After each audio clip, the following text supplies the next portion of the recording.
어머니가 주신 인형이 지켜준 덕분이었지요.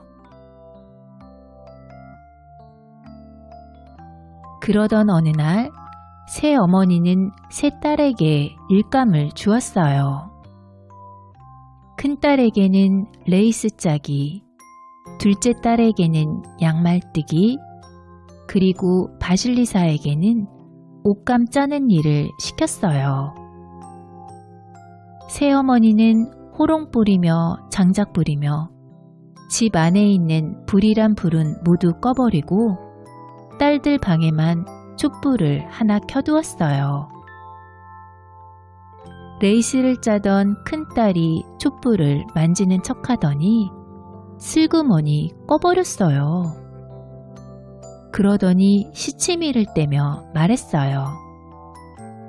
누가 가서 불을 빌려와야겠네. 새어머니는 바실리사에게 바바야가에게 가서 불을 얻어오라고 시켰어요.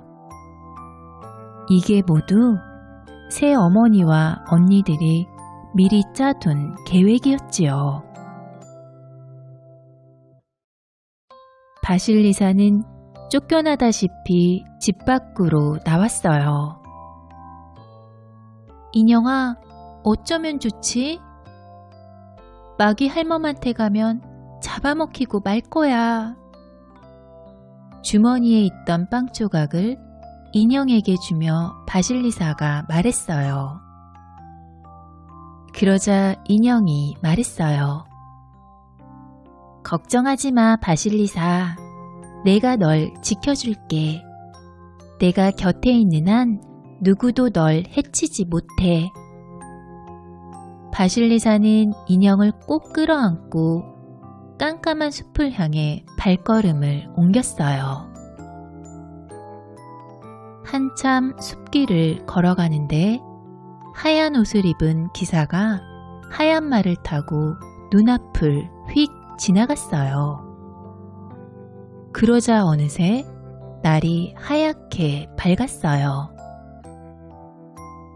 조금 더 걷고 있는데 이번에는 빨간 옷을 입은 기사가 빨간 말을 타고 휙 지나갔어요. 그러자 빨간 해가 떠올라 낮이 되었어요.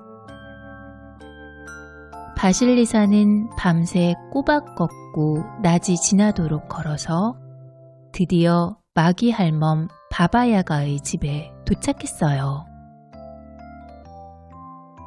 바바야가의 오두막은 소름 끼치게 무서웠어요. 울타리가 죽은 사람들의 뼈로 만들어졌는데 여기저기 해골들이 꽂혀 있었어요. 그리고 지붕에는 동물들의 가죽이 널려 있었어요. 그때 검은 옷을 입은 기사가 검은 말을 타고 휙 지나갔어요. 그러자 주위가 깜깜해지고 해골들의 눈에서 이글이글 불이 켜졌어요. 바실리사는 너무 무서워서 오돌오돌 떨었어요. 잠시 후 마귀 할멈 바바야가가 절구를 타고 나타났어요. 한 손으로는 절구꽁이를 들고 바닥을 쿵쿵 찍고 다른 한 손으로는 커다란 빗자루를 들고 바닥을 쓸면서 말이지요.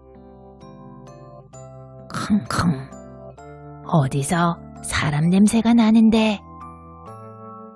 바바야가가 큰 눈을 부릅뜨고 냄새를 맡다가 울타리 옆에 서 있는 바실리사를 발견했어요. 넌 누구냐? 대체 거기서 뭘 하고 있는 게냐? 바실리사는 간이 콩알만해졌지만 용기를 내어 말했어요. 전 바실리사라고 해요. 불을 얻으러 왔어요. 좋다. 내가 시키는 일을 다 하면 불을 주지. 하지만 제대로 못하면 잡아먹을 줄 알아라. 바바야가는 바실리사에게 청소를 시키고 저녁밥을 차리게 했어요. 저녁을 배불리 먹은 바바야가가 말했어요. 내일 마당을 쓸고 구석구석 청소를 하고 빨래를 깨끗이 하고 밥을 지어라. 그리고 곳간에 가서 밀 4자루에 섞여있는 콩을 모두 골라내거라. 제대로 못하면 잡아먹을 테다. 바실리사는 인형에게 먹을 것을 주며 부탁했어요. 그러자 인형이 말했어요. 아름다운 바실리사, 내가 도와줄게. 걱정하지 말고 푹 자렴. 다음날 아침이 되자 바바야가는 절구를 타고 어디론가 나갔어요. 바실리사가 콩 고르는 일을 시작하자 인형이 어느새 그 많은 콩을 다 골라냈어요. 밤이 되어 돌아온 바바야가는 바실리사가 모든 일을 해놓은 것을 보고 깜짝 놀랐어요. 바바야가가 밀자루를 꼼꼼히 살피더니 말했어요. 일꾼들아, 어서 가서 밀을 빻아오너라. 그러자 난데없이 팔 6개가 나타나더니 밀자루와 콩자루를 가지고 사라졌어요. 내일은 곳간에 쌓인 흙더미 속에서 씨앗을 하나도 빼놓지 말고 골라내야 한다. 다음 날도 바바야가가 절구를 타고 나간 사이 바실리사는 인형의 도움으로 일을 모두 끝마쳤어요. 밤이 되어 집으로 돌아온 바바야가는 또 6개의 팔을 불러 말했어요. 이 씨앗을 가져가서 기름을 짜오너라. 그러고는 바실리사에게 말했어요. 내게 궁금한 건 없느냐? 물어보고 싶은 게 있으면 어서 물어보거라. 단, 한꺼번에 너무 많은 걸 물어보면 안 된다. 하얀 옷을 입고 하얀 말을 탄 기사는 누구죠? 바실리사가 묻자 바바야가가 대답했어요. 그건 내가 부리는 새벽이다. 빨간 옷을 입고 빨간 말을 탄 기사는요? 그건 내가 부리는 낮이지. 그럼 검은 옷을 입고 검은 말을 탄 기사는요? 내가 부리는 밤이다. 더 물어볼 게 있느냐? 바실리사는 6개의 팔에 대해서도 물어보고 싶었지만 한꺼번에 너무 많은 걸 물어보면 안 된다는 말을 기억하고는 그만두었어요. 한 가지만 더 물었으면 당장 널 잡아먹었을 거다. 이번에는 바바야가가 물었어요.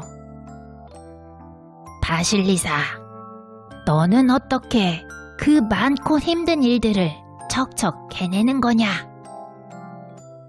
그건 제 어머니가 돌아가실 때 저를 축복해 주셨기 때문이에요.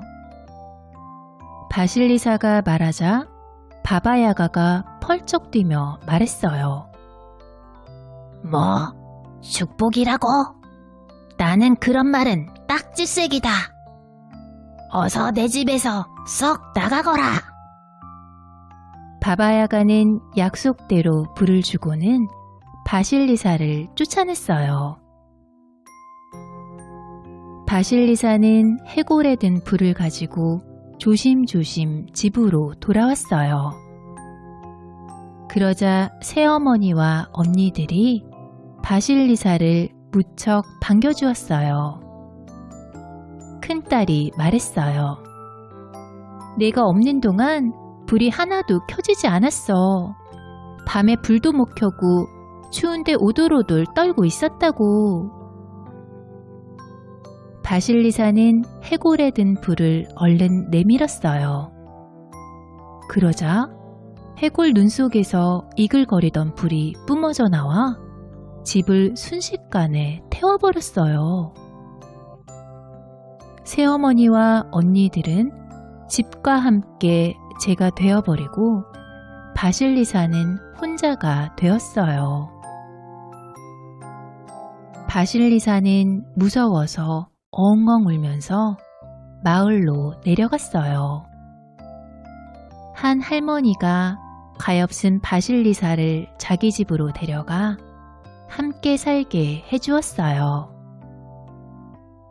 할머니, 저도 도움이 되고 싶어요. 좋은 아마를 사다 주시면 옷감을 짜드릴게요. 그리고 인형에게 먹을 것을 주며 말했어요.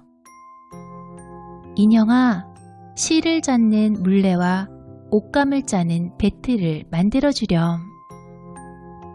바실리사는 할머니가 사다 주신 아마로 고운 실을 찾고 그 실로 아름다운 옷감을 짰어요. 할머니, 이 옷감을 팔아서 돈을 가지세요. 할머니는 옷감을 보고 깜짝 놀랐어요. 이렇게 훌륭한 옷감은 처음 보는구나. 임금님께 드려야겠어. 임금님은 아름다운 옷감을 받고는 크게 기뻐하며 궁전의 제단사들에게 옷을 만들도록 했어요. 하지만 감히 누구도 그 고운 옷감으로 옷을 만들 엄두를 내지 못했지요. 임금님은 옷감을 짠 사람이라면 옷도 만들 수 있을 거라며 할머니께 옷감을 돌려보냈어요. 바실리사는 문을 걸어 잠그고 몇 날 며칠을 밤새가며 12벌의 옷을 완성했어요. 오, 이렇게 멋진 옷을 만든 사람을 직접 보고 싶소.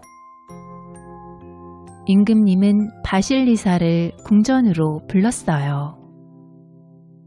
바실리사를 본 임금님은 첫눈에 반해버렸어요. 마음씨도 곱고 옷감 짜는 솜씨도 훌륭했지만 더할 나위 없이 아름다웠기 때문이지요. 임금님과 바실리사는 곧 결혼식을 올렸어요.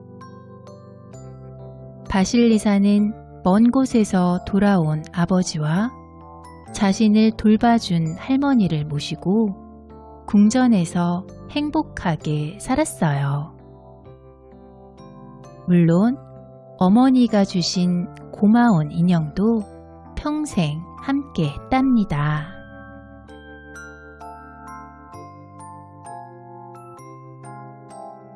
재미있게 들으셨나요?